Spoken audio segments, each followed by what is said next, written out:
Hey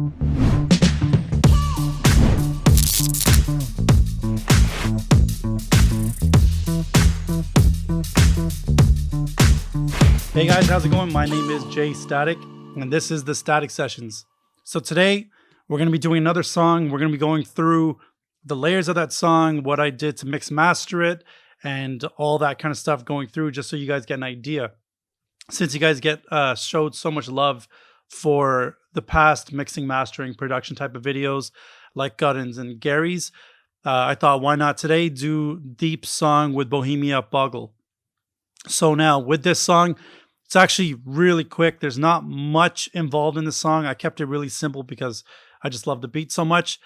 To give you an idea what happened, I made this beat just because on one of Rackstar's songs, there was a sample that I heard that was in the back of one of his songs, and I reached out to him, asked him where he got the sample from, and I think they just said they got it from a pack or something.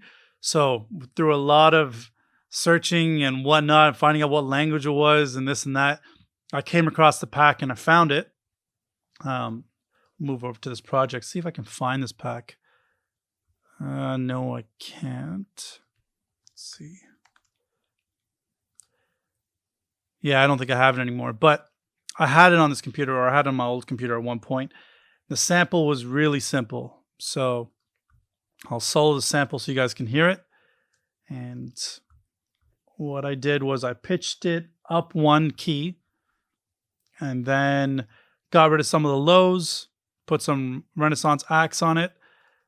Left that, I think this filter comes in a little bit later on, and then, controlled, automated the volume of, or the level of the sample throughout the song so that it doesn't interfere with other vocals that are going on. But just to give you an idea of what it did sound like when it was raw, go in and I'll get rid of these. So this was the raw sample. ওরে পাগল হয়ে যাব আমি পাগল হয়ে যাব. That's the raw sample. He says some other stuff, or he says some other stuff in there as well, but got rid of that. Going back in, let's put that back to where it was. Add these effects back in, and this is what it sounds like. ওরে পাগল হয়ে যাব আমি পাগল হয়ে যাব. ওরে পাগল হয়ে যাব আমি পাগল হয়ে যাব. And a lot of people have told me they think this is a female singing it. It's not. It's actually a guy singing it. So just his range is impeccable. I don't know who it is, but it's crazy. I believe the language is Bengali, which I just thought was cool as hell. After that, I just wanted to go in and I didn't want to do too much to it because the vocal was just so sick. No matter what I did to it, it would make that song sound fire. So what I did next was I added 808s. And this is not sampled 808s. I believe I had this on an old system, so I had to come in when I had to freeze it, and that's because I had to control the processing power. It was taking up too much power on my computer, on my old computer. So this is the 808s that I used.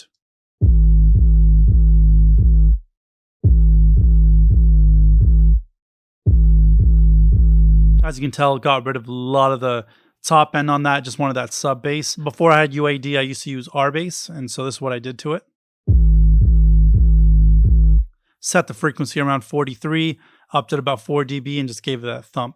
Because I wanted the 808s to really hit for the kick itself, what I decided to do was not use some heavy, fat kick. I used a really simple kick that would just add that top end to the hitting points of the 808. So this is the kick that I used. Still has a little bit of the thump, but nothing crazy. And then I have another top end kick. After that, had a really cool snare.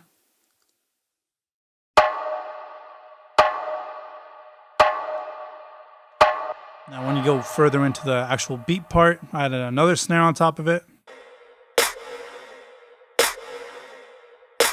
Gives a little bit of crunch. On this, I added a hi-hat, which was slightly panned to the right, just to give it a little bit more like space in the song. Added a tambourine.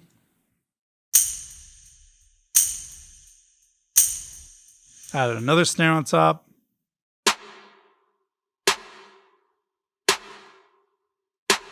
That's pretty much the drum pattern itself. So when you hear the whole drum pattern together, it sounds like this.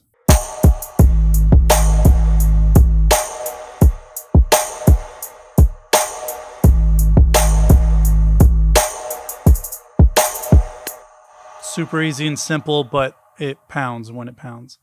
Now, when I was making this beat, again, collaborating is something I love to do. When I was making it and I had the whole beat done, I didn't know which route I wanted to go with the chords. Had a little bit of an idea, but nothing crazy. And I had one of my, I'm gonna call him my youngins. One of my youngins. He Ikwinder sang, which he's done tons of hits like Difference and some Gernam Buller, Diamond by Gernam Buller. He's had hits for days. Really good keyboardist. He came in and he laid down some keys for me and just decided which ones to use and where and all that stuff. So he laid down this.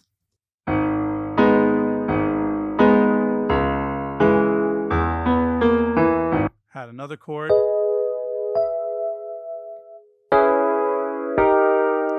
And then played some other like West Coasty type things that we wanted, like Still Dre type chords.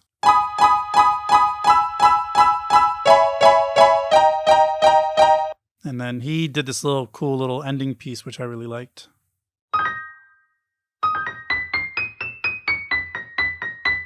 And that's it.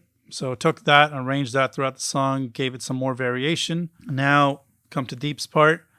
So this is Deep Jandu's vocals. I'll play them dry, but not fully raw because still got to hear it with autotune.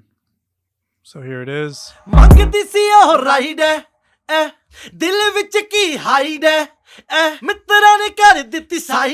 So you know what I do throughout my main vocal process, I'm sure by now.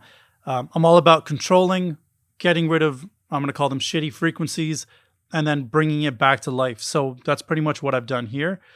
Going through, again, this is before my UAD phases or stage. So in this, use an API 2500, rolled off some of the low end, got rid of any crappy frequencies that I didn't like. Again, this is old, so I don't even have FabFilter Pro Q anymore. I have Q2. Use a CLA 2A. Had the Oxford compressors, brought in a JJP vocal just to bring out some stuff. Got rid of some frequencies once again, added some top end. Got rid of the added some de-esser to get rid of the essing sounds which are in there. Added the RVox, and in this case, I added a C4 at the end. So let's see what that does at the end to make the vocal sound the way they did.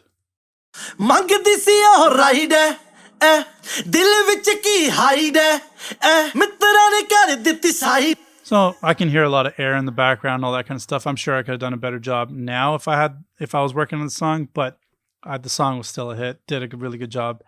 So in that case, you can tell if a song's a hit, it's a hit. It doesn't matter about the mixing, mastering, as long as the essence of the song does come out. And that was the key thing for this. So in this, Deep had 2 verses, which I think he killed. We did a really good job on this. The cool thing I loved in this song was he added these ad-libs in the second part of the chorus, which I don't think a lot of people would have noticed or paid attention to, but it did a really cool thing of differentiating the 2 choruses.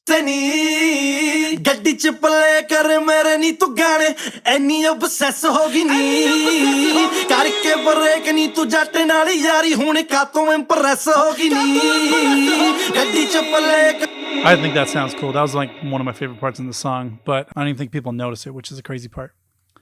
So now we come down to Bohemia's vocals. So I'm going to get rid of some of the effects which are on this. My bad, my computer was just, taking its sweet time. So I'll get rid of some of the effects. I'll go through Bohemia's because I know a lot of people are probably like, well, what did you do to Bohemia's vocals? So I'll show you them raw. Super easy.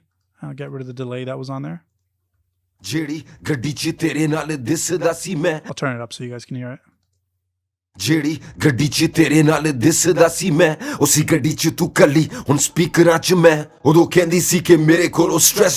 So really easy, and Bohemia's always got the energy that he wants in his songs. He knows he's laid it down enough times. So he gave me 2 vocals that he overlaps on top of each other. So these were the 2 vocals that he overlapped on top of each other, and then he had some doubles that he did, which just brings out a little more life into it. Now, what we did when it came down to mixing was add some UAD API. This is when I then got his vocals and I had UAD. So then I added some UAD API compression, got rid of the EQ8. Got rid of some low end using EQ8 and added some top end in. Didn't do anything with this, just left it flat. Added the LA2A. This brought some compression back in.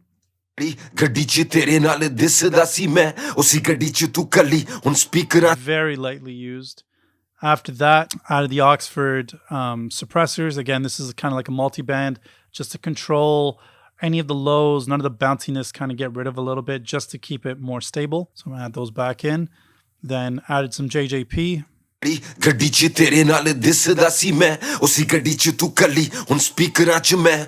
Sounds a little bit more like brought out to life. And this UAD, I got rid of some of the 3K just because the key of the song is a little bit different. So you're always going to kind of get rid of different stuff. Got rid of a little bit of the 3K and then didn't use the de-esser in this, but listening to it now, I'm thinking I probably should have used some de-essing. But again, you learn as you keep going. Then I used the Renaissance Axe, added a little bit of, dropped the threshold a bit, brought out some of the energy into the song. And then added the C4 compressor and leveled it back out.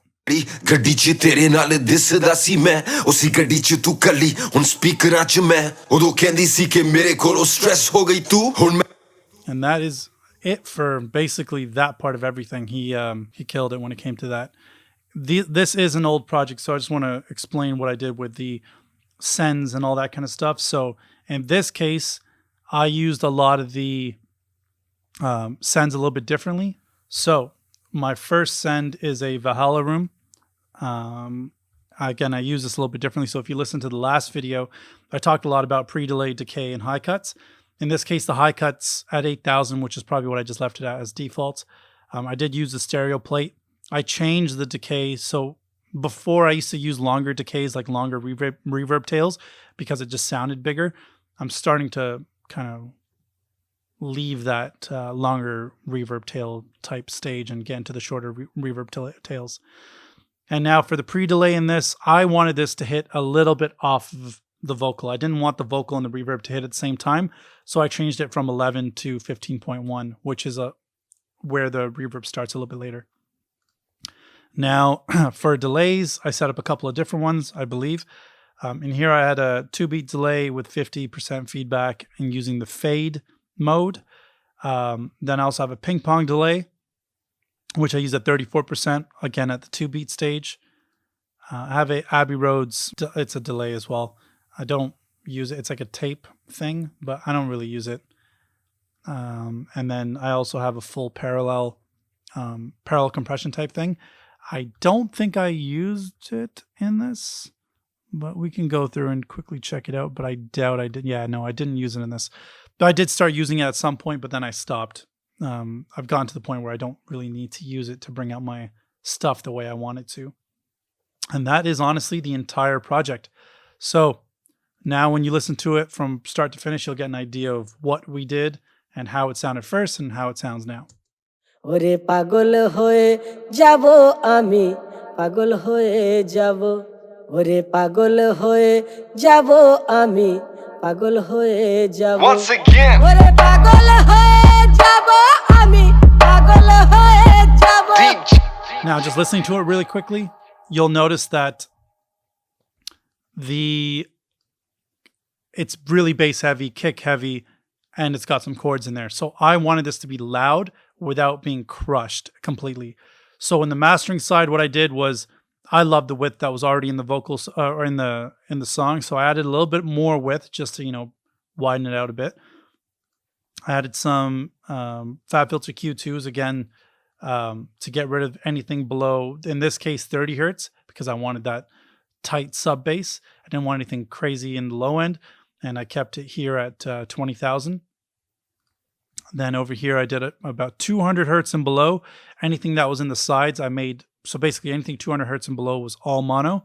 And then in the sides around 5,000 hertz, I brought up some of the sides just so it sounds a little bit more wider.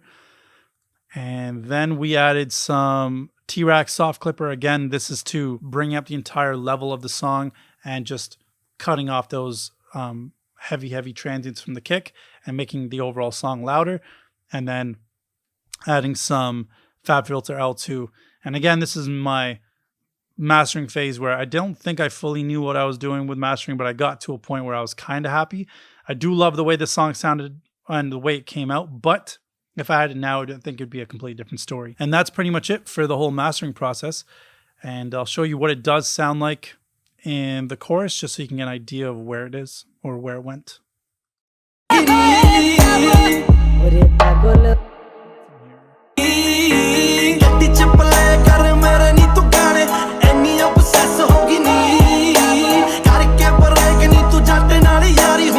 So I got it to roughly around -5. It wasn't as loud as I wanted to, but if I had it now, I'd probably be able to bang that thing up to like -3. But that is the entire video for Pagol. Really simple, nothing crazy. It was easy to do. It just took a little bit of work, and we had a lot of different stages where, you know, getting the rapper, not getting the rapper, when we were going to get the vocals from Bohemia, when Deep was going to finish his vocals. So all that stuff took time, but once it was done, it was finished and it sounded the way it does. So if you guys like this video, please do comment, definitely subscribe, and definitely hit that bell for all future notifications on the next videos that are going to be coming out. If you guys have any questions on this video, please definitely leave a comment. Let me know what you thought. Let me know if you've seen progress in my own mixing, mastering. If you have any questions about future tutorials or things you'd like to see, please do comment. Let me know. Until next time, hope you guys like this video.